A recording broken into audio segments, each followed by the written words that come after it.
What's up everyone, and welcome back to the channel. Let's dive into our first news. Islam Makhachev has made it clear that he is not afraid to strike with JDM, and he's preparing for every aspect of their upcoming fight. During a recent conversation with his former teammate Josh Thompson at AKA, Islam explained that while many fans see him as primarily a grappler and wrestler, he's fully confident in his striking ability. He acknowledged that JDM is a tough matchup. He's big, he's sharp, and he's dangerous everywhere. Islam admitted that this might be one of the hardest fights of his career, because JDM brings a well-rounded skill set to the cage. Islam pointed out that while many believe JDM doesn't have elite wrestling defense, his grappling awareness and ability to get back to his feet are actually very impressive. Islam emphasized that JDM has shown strong resistance when taken down, and he knows how to stay composed under pressure. Because of that, Islam is preparing for a fight that could take place in all areas. He said he's ready to wrestle, ready to grapple, and ready to strike. He doesn't want to go into the cage expecting one clear advantage. Instead, he wants to be flexible, adjusting the strategy as the fight unfolds.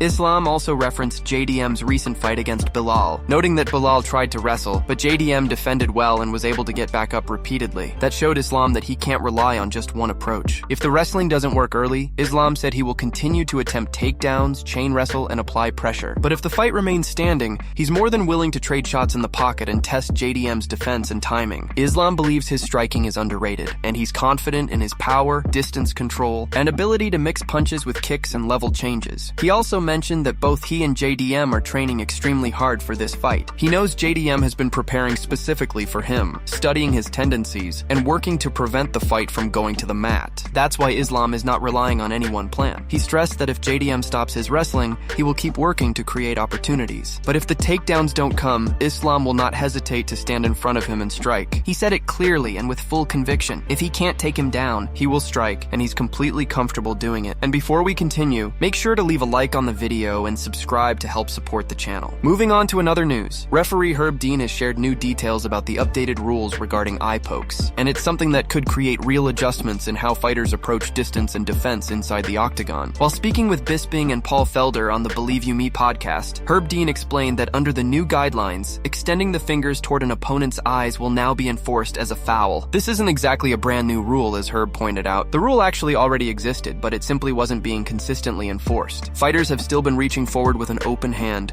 trying to manage distance or frame, even though you can often hear referees like Herb calling out, "Fingers up!" during a fight. That familiar warning has almost become background noise, something fighters hear but don't really adjust to, because historically, point deductions rarely followed unless there was obvious damage or a clear disruption in the action. Herb explained that the sport allows open hand techniques because of punching, grappling, and submissions, so the fingers do need freedom of movement. But the problem comes when fighters stretch those fingers forward and aim them toward their opponent's face. That creates a major risk. We've seen fights paused, momentum stopped, and in some cases permanent damage to a fighter's eye. Herb noted that when referees take points, it usually happens only after visible harm, or when the foul has changed the balance of the fight. But this situation is different because it's not just accidental contact. It's an action that continues to happen even after warnings. So the idea moving forward is to take preventative action, rather than waiting for someone to get hurt. Herb said that fighters should no longer expect warnings to be the standard, and that referees will be more willing to deduct points immediately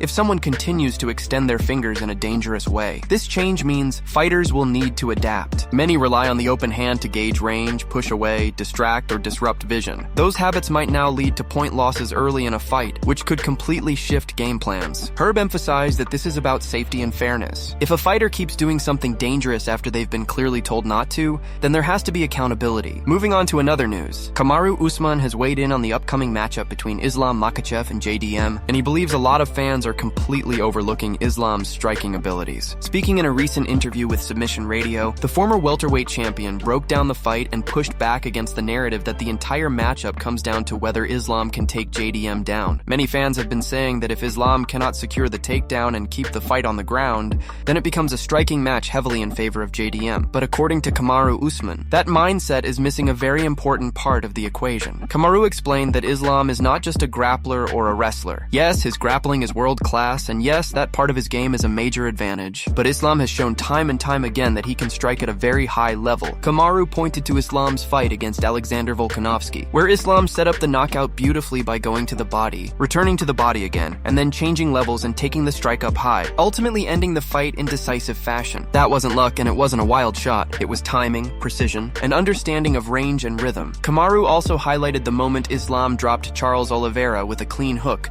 before transitioning immediately into an arm triangle to secure the finish. That sequence showed not only striking power and technique, but also calm awareness in the moment. According to Kamaru, that proves Islam is not just a wrestler who wants to force grappling exchanges at all times. He can strike, he can hurt people on the feet, and he can do it against high-level championship-caliber opponents. He continued by saying that both fighters are extremely talented, and the fight will not simply come down to who controls one area of the game. JDM is dangerous. He's sharp, he hits with precision, and he has a killer instinct that makes him a real threat every second of the fight. But Islam has a complete style. He can mix his wrestling, grappling, and striking in a way that forces his opponents to constantly guess and adjust. Kamaru concluded by saying that while Islam may have the edge in grappling, this is still a high-level fight, and nobody should count out his ability to win exchanges on the feet. In his eyes, Islam does not need the takedown to win, and fans who assume otherwise are overlooking what he brings to the table. Moving on to another news, the usual friendly banter between Daniel Cormier and Khabib was on full display, reminding everyone why their chemistry is one of the most entertaining things in MMA. During a stream, Khabib couldn't resist bringing up the past and talking a bit of trash in the most playful way possible. He joked about 2018 being his best year, saying he became champion and defended his title in the biggest fight in MMA history. Then he looked at DC and asked, "Who was better?" DC immediately responded, insisting that he was the one who had the better year, reminding everyone that he became a double champion. But Khabib wasn't letting that slide, and the back and forth turned into a warm, joking argument about who truly held the crown that year. Khabib then brought up one moment that he claimed proved everything. He said when DC retired in Abu Dhabi and walked out of the octagon for the last time, his final words were, "DC, I love you, brother." Khabib swore that this happened, even saying with confidence that it was 1000% true. DC instantly denied it, saying he never said that, and the room lit up with laughter. Khabib refused to back down, saying he was going to check the footage and confirm it. DC tried to move the conversation forward, but Khabib just kept pressing the joke, insisting the line was real and that DC had to accept it. Then Khabib brought up another story about when fighters would do interviews and DC used to translate. Khabib said that sometimes DC would translate things in a way that changed the meaning, and he would get frustrated because he didn't like how it made him look. They both laughed as they remembered the moment, with Khabib reenacting how he told DC not to translate for him anymore. This kind of exchange shows exactly why the bond between them is so strong. It's not just about being teammates or champions. It's the years of shared training, competition, and friendship that built this dynamic. They can talk trash, argue, laugh, and push each other in ways that only true teammates can. Even when they disagree, there's no tension,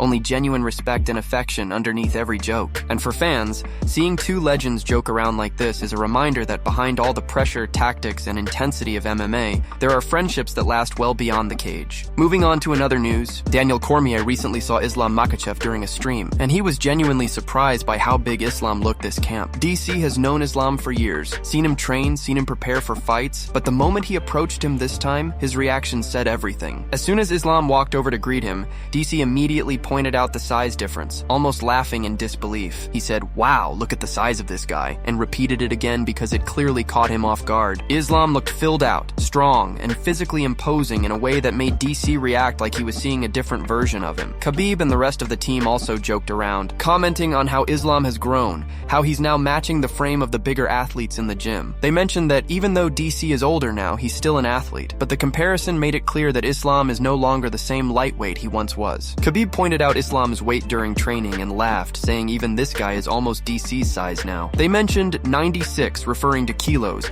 highlighting how heavy Islam walks around during camp before cutting down. The moment was lighthearted, but it also showed the physical evolution of a champion. Moving on to another news, Islam Makhachev has sparked new conversation in the MMA world after mentioning a surprising potential matchup during a recent livestream appearance. Islam joined Aiden Ross and answered questions coming in from viewers who were eager to know what his plans might look like if he captures the welterweight title. When one viewer asked him who he would want to fight after facing JDM, Islam calmly responded with the name Kamaru Usman, catching many fans off guard. Islam explained that after his fight with JDM, if he becomes the champion at welterweight, he believes taking on someone like Kamaru would make sense. He pointed out that Kamaru held one of the most dominant title reigns in the division and defended his belt multiple times, establishing himself as one of the best in welterweight history. Islam said that even though the division currently has many strong contenders, Kamaru's legacy and experience would make the matchup meaningful. He also mentioned Bilal Muhammad as someone who is in the title picture, but the tone suggested that the matchup with Kamaru has a different kind of significance. For Islam, fighting someone who has already proven himself at the highest level could add even more value to his own journey at 170. This comment has already stirred debates online, with fans split between excitement and skepticism. Some believe Islam's skill set could cause serious problems for Kamaru, while others think Kamaru's size and wrestling strength would be a real challenge. Moving on to another news, Daniel Cormier is not happy with Jon Jones over his recent comments about Tom Aspinall. After Aspinall's no-contest bout with Sarah Gone, Jones criticized Aspinall, claiming the fight proved he's overhyped. UFC 321 ended abruptly after Aspinall informed officials he couldn't continue due to being on the receiving end of 2 nasty eye pokes. In the opening moments of the fight, however, Gone had already landed a couple of solid, bloodied punches on Aspinall. During a recent appearance on the No Scripts podcast, Jones argued that Aspinall looked like a one-trick pony in the bout and claimed his wrestling and ground game are overrated. Cormier fired back, emphasizing that judging Aspinall based on just a few minutes is unfair. He pointed out that maybe Aspinall isn't what Jones built him up to be in his mind, but 4 minutes of action isn't enough to form a complete opinion on a fighter's overall abilities. Cormier stressed that the situation deserves a little grace, especially considering Aspinall has rarely struggled in his career. Cormier highlighted that struggling in 4 minutes doesn't define a fighter, noting that Aspinall had a bloody nose, which likely exaggerated the perception that he was in trouble. He reminded fans that there were still 21 minutes left in the fight, plenty of time for the outcome to change. Cormier referenced how Khabib lost a round to Justin Gaethje, but came back to submit him later, showing how quickly momentum can shift in MMA. He emphasized that between minute 4 and the later stages of a fight, anything can happen, and judging a fighter prematurely can be misleading. Cormier's comments underline his respect for Aspinall's skill set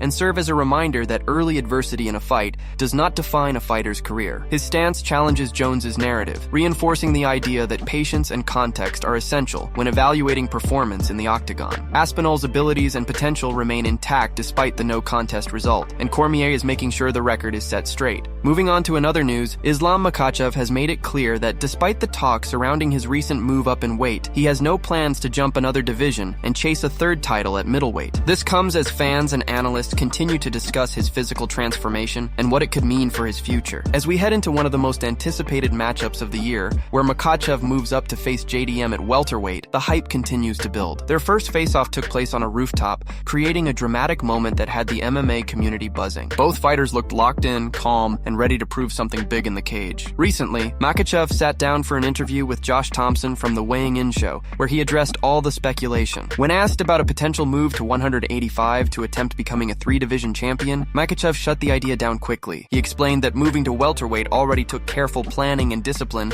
and jumping to middleweight simply would not make sense for his natural size and frame. He said that while some fighters can fluctuate between multiple divisions, he has always been very aware of his natural body type. In his words, going up to 185 would mean adding unnecessary weight, making him slower, and placing him in a position where he would be fighting men naturally much bigger than himself. This conversation even led to a deeper topic about retirement. Makhachev stated that if Khabib, who he trusts like an older brother and mentor, told him to walk away from the sport tomorrow, he would listen without hesitation. Makhachev emphasized how much influence Khabib has over their team, explaining that he cares about the fighters, their futures, and their well-being both inside and outside the cage. He made it clear that while belts and legacy matter, his loyalty and trust in Khabib are stronger than anything. Moving on to another news. Islam Makhachev also seems interested in a fight with Ilia Topuria in 2026, saying it's the perfect time for the two to clash. Islam expressed that he knows Ilia doesn't duck anyone and that both are ready to face any challenge. He believes this matchup could easily happen and would be one of the biggest fights in the division. Islam emphasized that the fight would capture massive attention from fans everywhere and that he personally wants it to happen. He thinks next year is the ideal timing for such a high-profile showdown. Both fighters being at the top of their game makes this potential matchup extremely exciting, and Islam seems confident that it would be a defining moment in his career. He also hinted that he's prepared for anything Ilia might bring to the octagon, underlining his willingness to go all out in what could be a career-defining fight. The anticipation around this possible 2026 clash is already building, as fans and analysts alike recognize the star power and skill both fighters bring. Islam's comments make it clear that he's looking ahead strategically and wants to create memorable fights, making the bout with Ilia Topuria one of the most anticipated in MMA's near future. This could easily become a landmark event for both fighters and the sport. Moving on to another news, Islam Makhachev revealed that if he could change one thing in the UFC, it would be the pound-for-pound rankings. During a live stream, he shared his personal top 5 list, giving fans a glimpse into how he views the current landscape of the sport. Islam made it clear that rankings matter to him and that he has strong opinions about where fighters should stand. According to Islam, he ranks himself as number 1, believing his recent performances and dominance make him the top fighter in the world. Following him, he placed Alexandre Pantoja at number 2, recognizing his skills and accomplishments. Tom Aspinall came in at number 3, while Alexander Volkanovski was ranked 4th, reflecting Islam's respect for their technical abilities and consistency inside the octagon. Surprisingly,